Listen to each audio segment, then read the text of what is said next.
الحمد لله نحمده ونستعينه ونستغفره ونؤمن به ونتوكل عليه ونعوذ بالله من شرور أنفسنا ومن سيئات أعمالنا من يهده الله فلا مضل له ومن يضلله فلا هادي له ونشهد أن سيدنا وسندنا وحبيبنا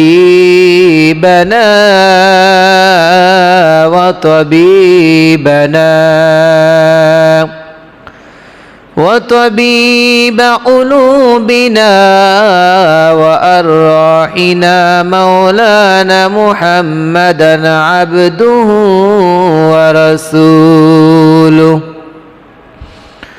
فقد قال الله تعالى في كلامه المجيد وفرقانه الحميد أعوذ بالله من الشيطان الرجيم بسم الله الرحمن الرحيم إن الله وملائكته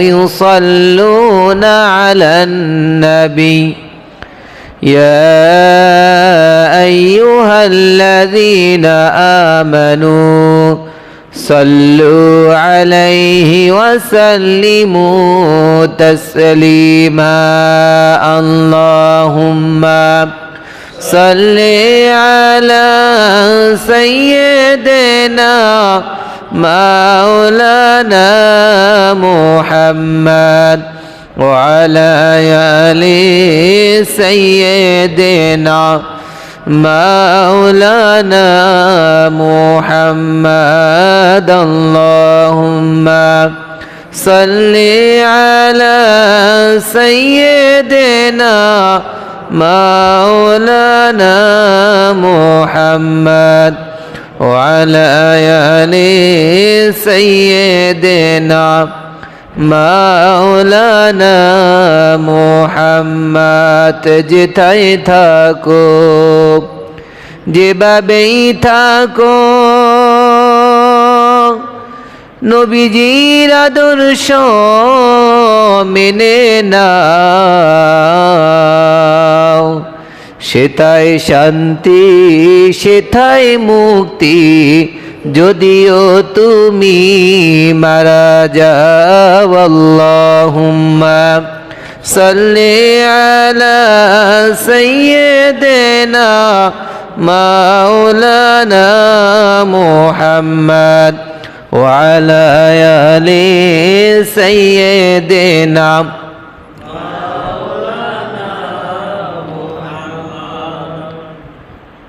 لا إله إلا الله لا إله إلا الله لا إله إلا الله لا إله إلا الله لا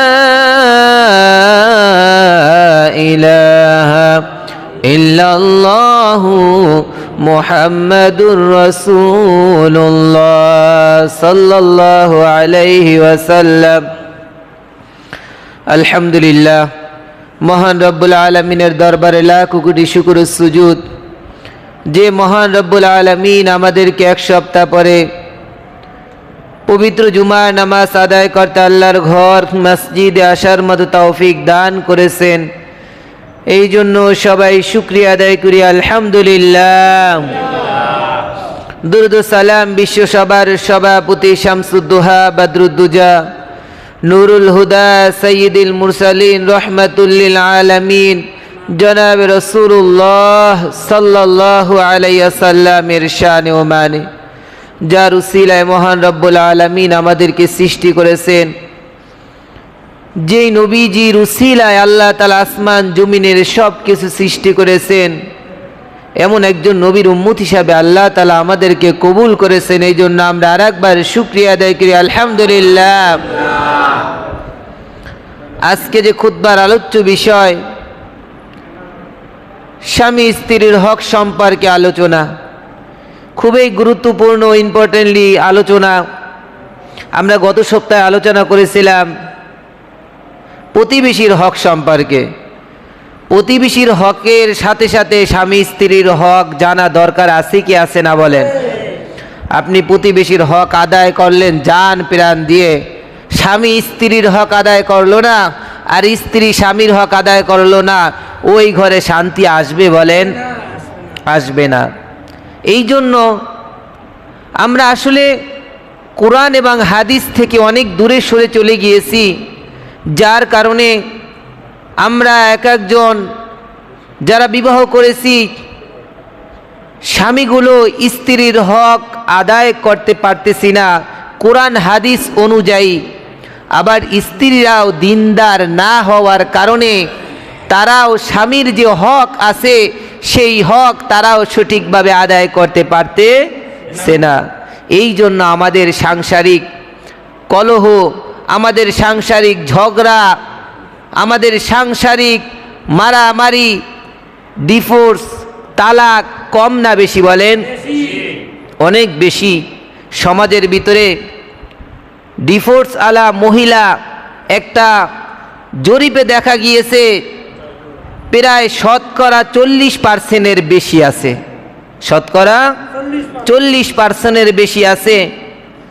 কিছুর তন কিছু হলেই স্বামী তালাক দেওয়ার আগেই স্ত্রী ছেড়ে চলে যায়।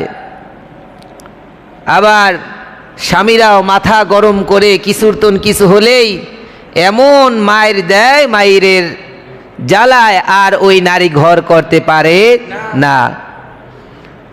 তবে আসলে আমাদের এই যে সাংসারিক অবক্ষয়, সাংসারিক অশান্তি, এগুলার মূলে আসলে আমরা ইসলাম থেকে দূরে না কাছে বলেন?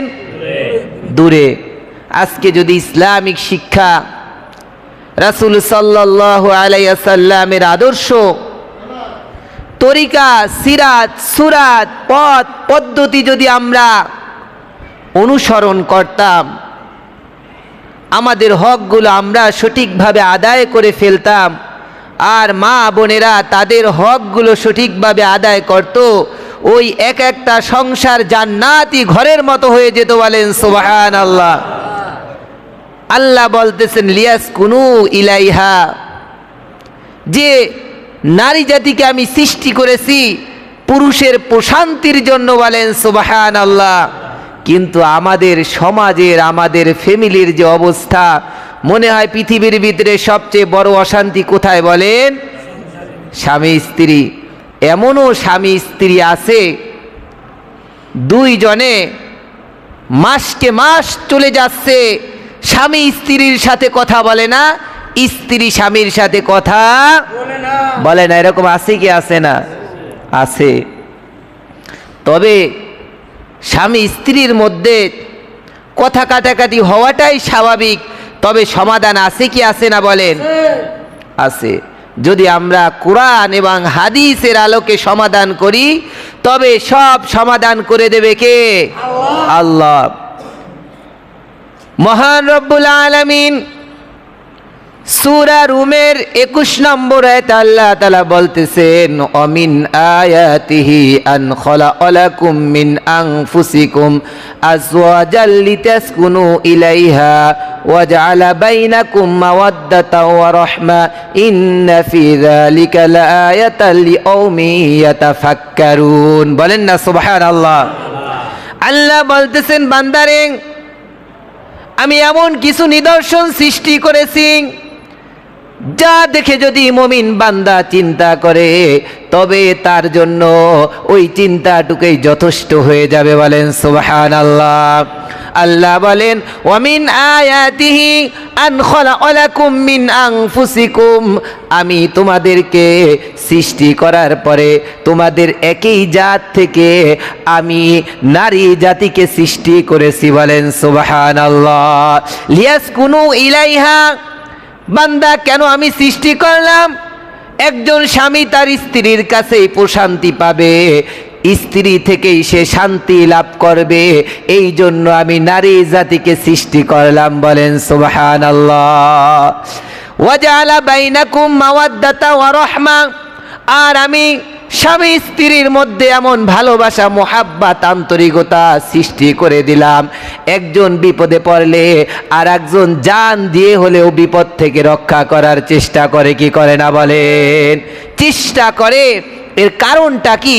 একটা নারী যাকে কখনো দেখেন নাই, যার সাথে কখনো কথা বলেন নাই, চিনেন না, বংশীয় কোনো পরিচয় নাই, শুধু তিনটা কথার মাধ্যমে, কবুল তিনটা শব্দ কথার মাধ্যমে এমন মোহাব্বত আল্লাহ জড়িয়ে দিলেন, যদিও তার সাথে আর অন্য কোনো সম্পর্ক নাই, তবে ওই কবুল বলার মাধ্যমে পৃথিবীর ভিতরে সবচেয়ে আপন হলো কে? বলেন স্ত্রী। এমন কি স্ত্রীর ভালোবাসায় পড়ে মা বাবা পর্যন্ত ত্যাগ করে কি করে না? বলেন যেই মা গর্ভধারণী মা 9 মাস 10 মাস গর্ভে ধারণ করেছে, ওই মাকে পর্যন্ত স্ত্রীর ভালোবাসায় ভুলে যায় কি যায় না? বলেন ভাইরা, বন্ধুরা, বাবাসিরা, আল্লাহ তাআলা বললেন শান্তি তখনই আসবে বান্দারে যদি কোরআন এবং হাদিস অনুযায়ী তোমরা আমল করো, তবেই তোমাদের সাংসারিক শান্তি আমি রহমত দ্বারা পরিপূর্ণ করে দিব। আমরা বিবাহের শুরু থেকেই ভুল করি কি করি না? বলেন বিবাহের শুরু থেকেই আমরা ভুল করি। যারা বিবাহ করে ফেলিস তো আলহামদুলিল্লাহ, যারা করেন নাই তাদের জন্য আমি বলবো আমরা প্রথম থেকে কি ভুলগুলো করি। আল্লাহ তাআলা বললেন ওয়াতুন নিসা সাদুআতিহিন্না নিহলা, সূরা নিসার 4 নম্বর আয়াতে বললেন তোমরা তোমাদের স্ত্রীদেরকে দেন মোহর দিয়ে দাও খুশি মনে। কি মনে? বলেন খুশি মনে মোহরটা আদায় করে দাও। এমন কি যদি আদায় না করো, এটা স্ত্রীর হক, কাল কিয়ামতের দিন হলেও সেই দেন মোহর দিতে হবে, কারণ হক আদায় করতে হবে না? বলেন হবে। কিন্তু আমরা প্রথম থেকেই ভুল করি কি?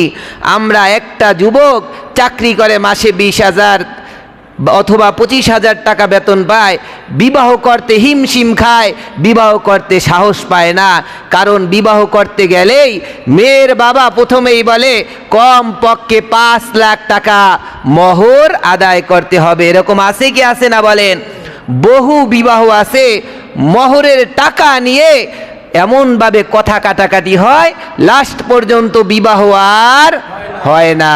আরে ভাই কে বলছে আপনাকে 5 লাখ 10 লাখ 1 কোটি টাকা দেন মোহর ধার্য করতে? আল্লাহ রাসূল তো বলে গেছে যার যতটুকু সামর্থ্য আছে সেই অনুযায়ী তোমরা মোহর আদায় করে বিবাহ করো। বলেন সুবহানাল্লাহ। কিন্তু আমরা মেয়ের বাবারাও আগেই নিয়াইতের ভিতরে গরমিল আছে কি আছে না? বলেন আল্লাহ রাসূল বলছেন ইন্নামাল আমালু বিন্নিয়াত, সমস্ত কাজ নিয়তের উপর নির্ভর করে। আগেই মেয়ের বাবা চিন্তা করে যদি 10 লাখ মোহর না ধরি, যদি ছেড়ে দেয়, যদি কি করে ছেড়ে দেয়। আরে ভাই আগে ছেড়ে দেওয়ার চিন্তা আপনি করেন কেন?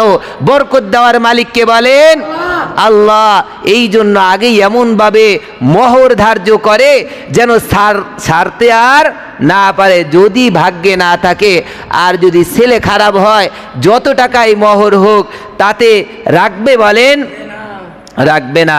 ভাইরা, বন্ধুরা, বাবাসিরা, এই জন্য মোহরটাকে সহজ করা, দেন মোহর যে আছে সেটা ছেলের সামর্থ্য অনুযায়ী যেন হয়, তাহলেই তার ভিতরে বরকত দেবে কে? আল্লাহ। দেখা যায় 5 লাখ টাকা ধার্য করছে কিন্তু 1 টাকাও দেয় না। এরকম আছে কি আছে না? বলেন বহু আছে, বলে দরুক 10 লাখ দরুক বা 50 লাখ দরুক, আমি তো দেব না, তাতে আমার সমস্যা কি? দেখেন মহরের ন্যায় আগেই করে ফেলে যে আমি তো আদায় করব না, 1 কোটি ধরলেই আমার সমস্যা কি? ভাইরা, এটা শরীয়ত শিক্ষা দেয় না। এর জন্য স্বামী স্ত্রীর যে হক আছে, আমি মনে করি প্রথম হক শুরুই হয় বিবাহের প্রথম থেকে। আপনার যতটুকু সামর্থ্য আছে ওই সামর্থ্য অনুযায়ী বাসর ঘরেই আপনি মোহরটা পরিশোধ করে দেন, এই বিবাহের মধ্যে বরকত দিবে কে? আল্লাহ। ভাইরা, বন্ধুরা, বাবাসিরা, বিবাহ বন্ধনে আবদ্ধ হওয়ার পরে এবার একটা অপরিচিত নারী একটা অপরিচিত ঘরে এসে যখন প্রবেশ করার পরে দুইজন দুই পরিবেশের সাথে মিলিয়ে থাকার মতো, দুইজন কারো সাথে কারো ওইভাবে মেলে না, কিন্তু মিলিয়ে নেওয়ার জন্য সময় প্রয়োজন হয় কি হয় না বলেন? সময় প্রয়োজন হয়। এই জন্য স্বামীদেরও অনেকগুলো কর্তব্য আছে আর স্ত্রীদেরও অনেকগুলো কর্তব্য আছে। স্বামীদের কর্তব্যের ভিতরে যদি আমি বলি, সবচেয়ে বড় কর্তব্য হলো তাকে, ওই নারীকে বেশি বেশি ছাড় দেওয়া। কি দেওয়া বলেন? ছাড় দেওয়া। একটা নারী ভুল করতে পারে, তবে তাকে বেশি বেশি কি করা বলেন? ক্ষমা করে দেওয়া। হযরত ওমর রাদিয়াল্লাহু তাআলা আনহুর কাছে একজন সাহাবী খলিফাতুল মুসলিমের কাছে বিচার নিয়ে গেলেন যে আমি আমার স্ত্রীর বিরুদ্ধে আজকে খলিফাতুল মুসলিমিনের কাছে আমি বিচার দেব। বিচার দেওয়ার জন্য গেলেন। যাওয়ার পরে এবার ওমর রাদিয়াল্লাহু তাআলা আনহুর বাড়ির কাছে গেলেন। যাওয়ার পরে এবার তিনি একটু দাঁড়াইলেন। দাঁড়িয়ে দেখতেছে ওমর রাদিয়াল্লাহু তাআলা আনহুর স্ত্রী ওমর রাদিয়াল্লাহু তাআলা আনহুকে ধমকাচ্ছে, ঝাড়ি মারতেছে। এবার ওই লোকটা মনে মনে ভাবলো, আমার স্ত্রীর বিরুদ্ধে আমি ওমরের কাছে বিচার নিয়ে আসলাম, এখন দেখি ওমরের স্ত্রী তাকে ধমকাচ্ছে, ঝাড়ি মারতেছে। সে কতক্ষণ দাঁড়িয়ে শুনে আস্তে করে চলে যাচ্ছে। এবার ওমর রাদিয়াল্লাহু তাআলা আনহু দেখলেন যে একটা লোক আসছে। তিনি ডাক দিলেন যে, এই যুবক, তুমি কেন আসছো আমার কাছে? কিছু না বলেই চলে গেলা, কারণটা কি? এবার ওই লোকটা বলতেছে যে আমি আসছিলাম আমার স্ত্রীর নামে বিচার দিতে আপনার কাছে, কিন্তু দেখতেছি আপনার স্ত্রী আপনাকে ধমকাচ্ছে, আমি আপনার কাছে আর কি বিচার দিব?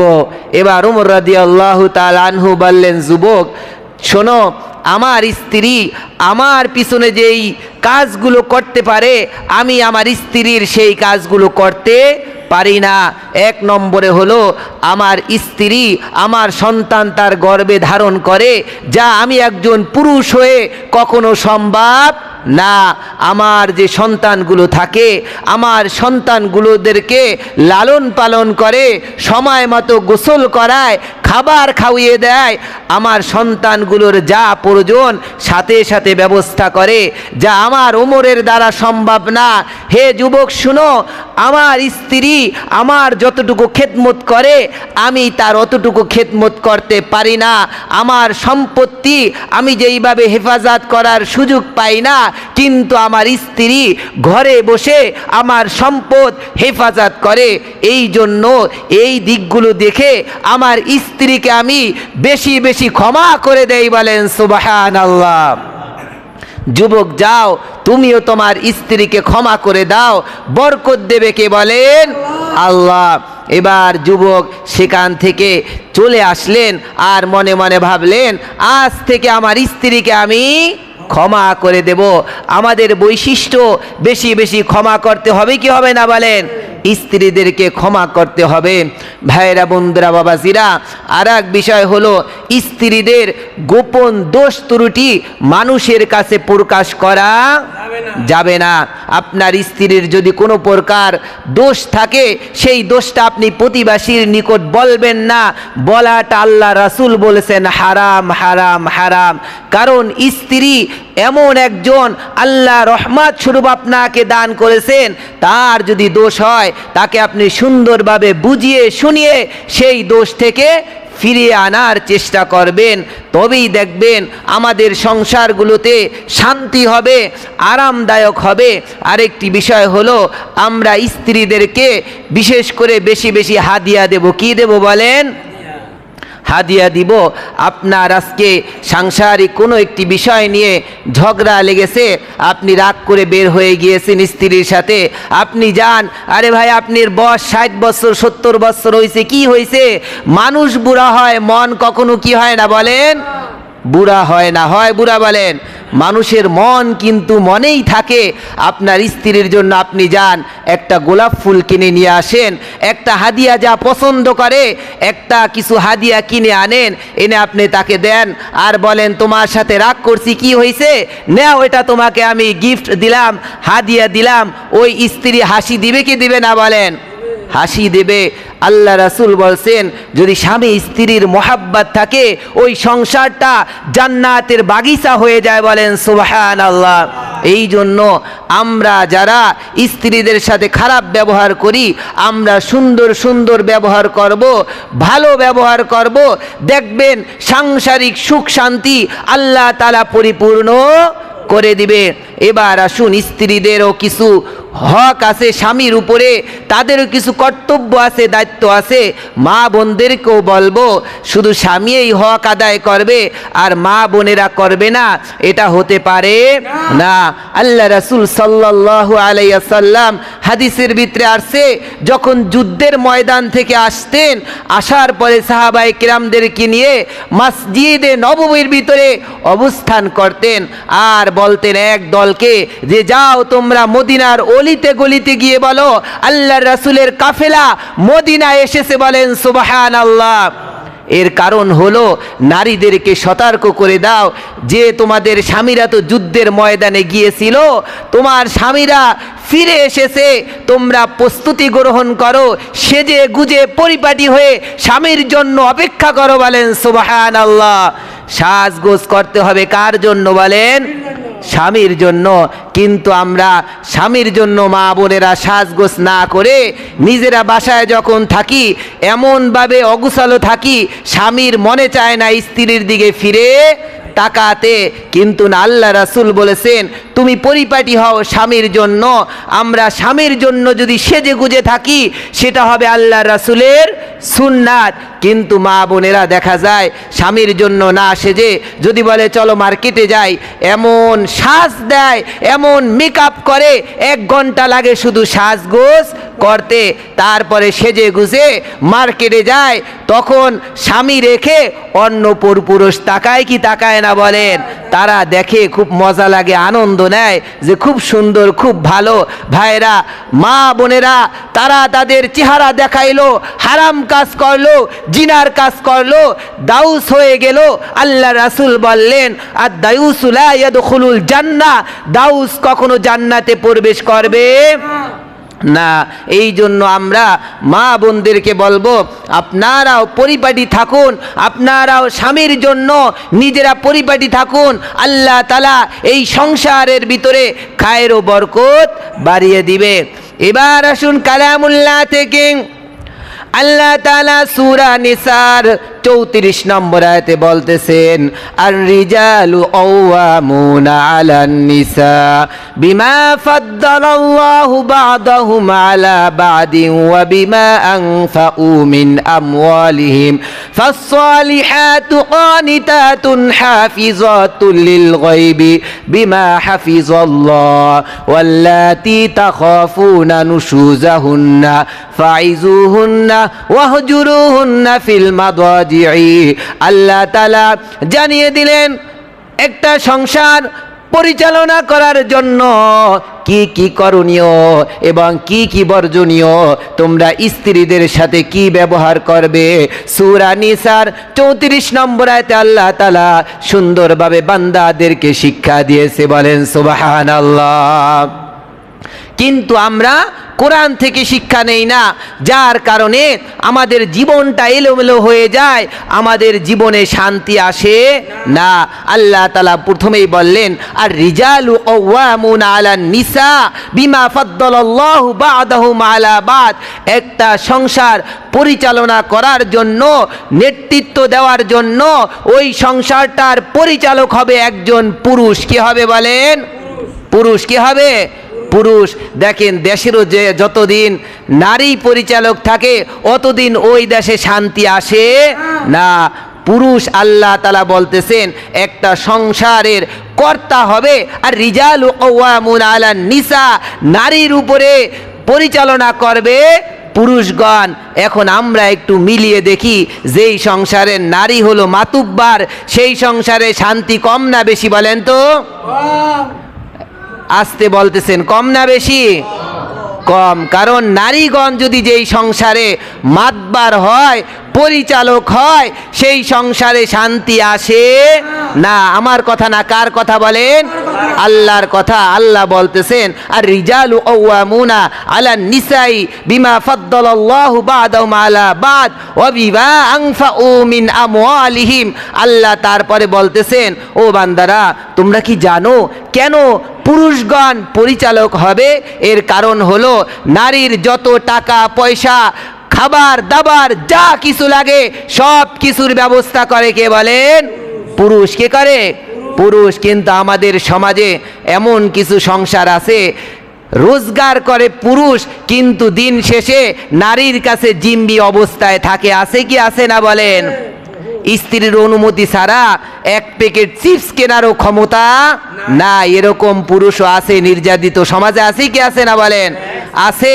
ভাইয়েরা, বন্ধুরা, বাবাসিরা, আল্লাহ বলতেছেন হে পুরুষ, যেহেতু তুমি সব কিছু, তার টাকা পয়সা ধন সম্পদ সব কিছু তুমি অর্জন করো, অতএব পরিচালকও হবে তুমি। আল্লাহ তাআলা তারপরে বলতেছেন الرجال قوامون على النساء بما فضل الله بعضهم على بعض وبما أنفقوا من أموالهم।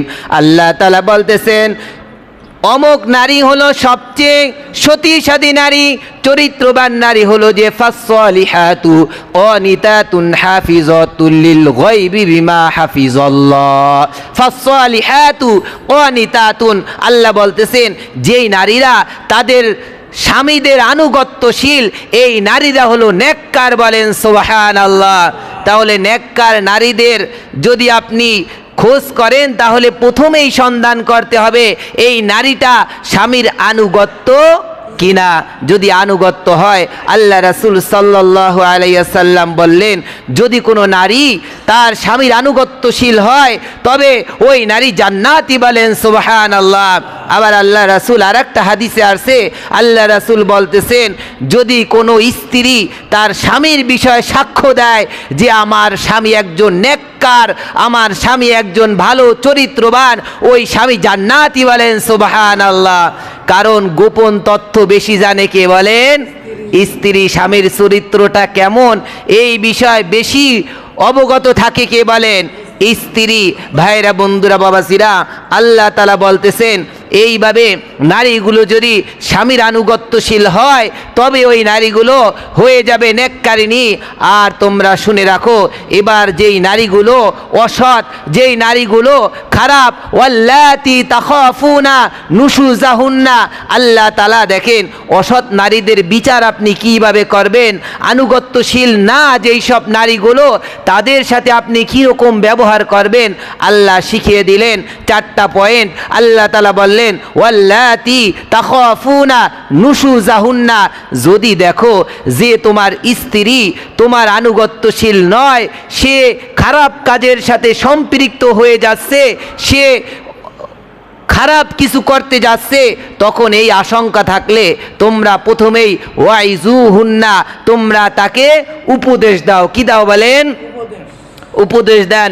আপনি দেখতেছেন আপনার স্ত্রী আপনার সন্তানের খোঁজ খবর নিতেছে না, কিন্তু আপনার সন্তানের পিছনে সময় না দিয়ে সে টিকটকের পিছনে সময় বেশি দিচ্ছে, মোবাইলের পিছনে সময় দিচ্ছে, পর পুরুষের সাথে চ্যাট করতেছে, অন্য নাম্বারে ইমোতে কথা বলতেছে, হোয়াটসঅ্যাপে কথা বলতেছে, কিন্তু আপনাকে বেশি একটা গ্রহণযোগ্যতা করতেছে না। আপনার চোখেই ধরা পড়েছে। হঠাৎ করে আপনি ভালোবেসে মোহাব্বত করে আপনার স্ত্রীকে আপনি একটা অ্যান্ড্রয়েড সেট মোবাইল কিনে দিয়েছেন, তাতে কোনো বাধা নাই। তবে আমি বলবো মাঝে মধ্যে মোবাইলটা একটু আপনি চেক করিয়েন।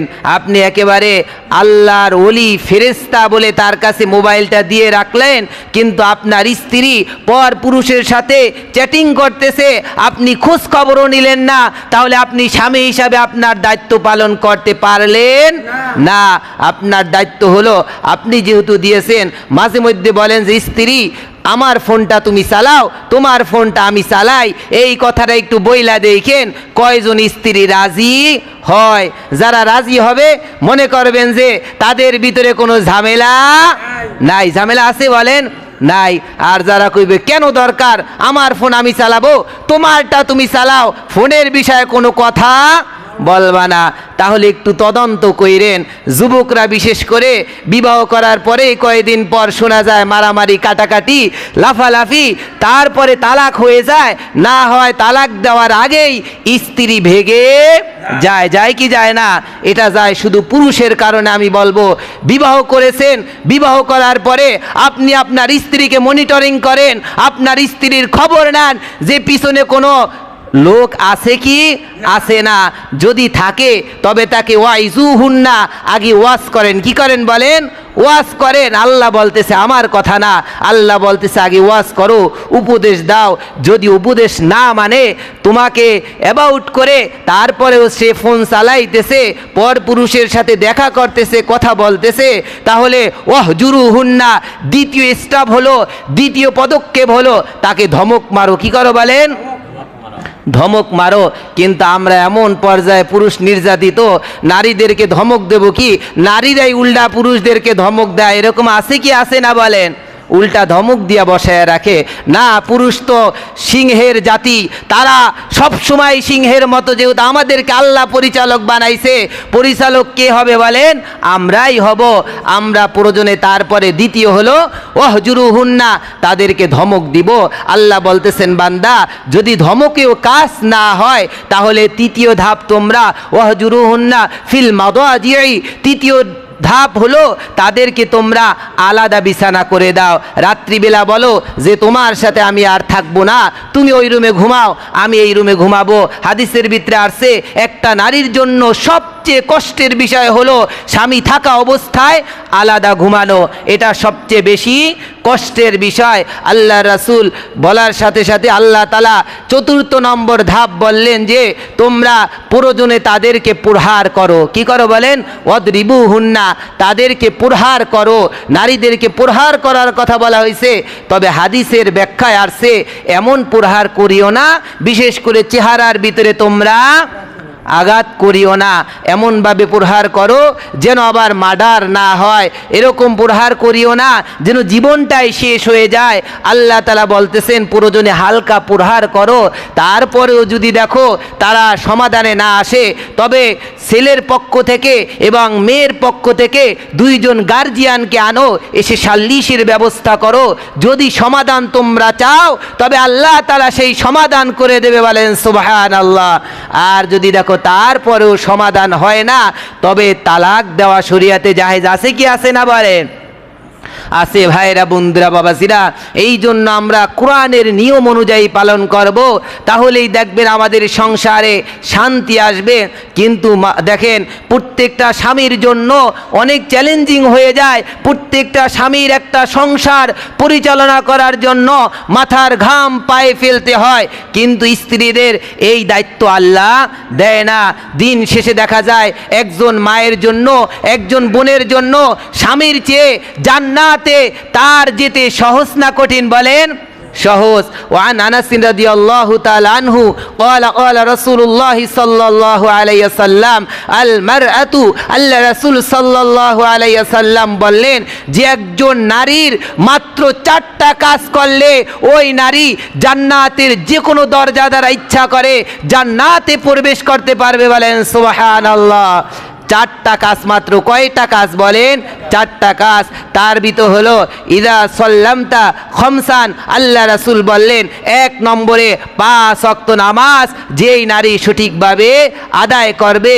দ্বিতীয় নম্বর হলো ওয়াসামাত শাহরুহা, রমজান মাসে যে ব্যক্তি 30টা রোজা রাখবে। চতুর্থ নম্বর হলো আল্লাহ যেই জিনিসটাকে হেফাজত করতে বলেছে, লজ্জা স্থান এবং নিজের যা আল্লাহ হেফাজত করতে বলেছে সেটা হেফাজত করে, সেই নারী জান্নাতে প্রবেশ করবে, বলেন সুবহানাল্লাহ। চতুর্থ নম্বর হলো স্বামীর আনুগত্য। স্বামীর আনুগত্য, এই 4টা কাজ যে নারী করবে তাকে আল্লাহ তাআলা বিনা হিসাবে যেই দরজা দিয়ে ইচ্ছা করে সেই দরজা দ্বারা জান্নাতে প্রবেশ করতে পারবে। এই জন্য মা বোনদেরকেও বলবো, যারা মাইকের আওয়াজ কানে যাচ্ছে, আপনাদের জন্য জান্নাতে যাওয়াটা অনেক সহজ। শুধু আপনারা সময় মতো 5 ওয়াক্ত নামাজ আদায় করবেন, স্বামীর আনুগত্য করবেন, লজ্জা স্থান হেফাজত করবেন, আর রমজান মাসে রোজা রাখবেন, তাহলেই দেখবেন আপনার হক আদায় হয়ে যাবে। স্বামীদের সাথে সুন্দর সুন্দর ব্যবহার করুন। যদি স্বামী এবং স্ত্রী উভয়জনেই একজন আরেকজনকে ছাড় দেওয়ার অভ্যাসটা গড়ে তুলতে পারেন, তবে ওই সংসারে শান্তি দেবে কে, বলেন আল্লাহ। আল্লাহ তাআলা আমাদেরকে ধৈর্য ধারণ করে স্বামীদের হক সঠিকভাবে আদায় করার মতো তৌফিক দান করুক, বলেন আমিন। মা বোনদেরকেও বলবো, আপনাদের উপরে যে কর্তব্য আছে তাও আপনারা পালন করুন, দেখবেন আল্লাহ তাআলা সংসারের ভিতরে বরকত বাড়িয়ে দিবে। আমিন। ওয়া আখিরু দাওয়ানা।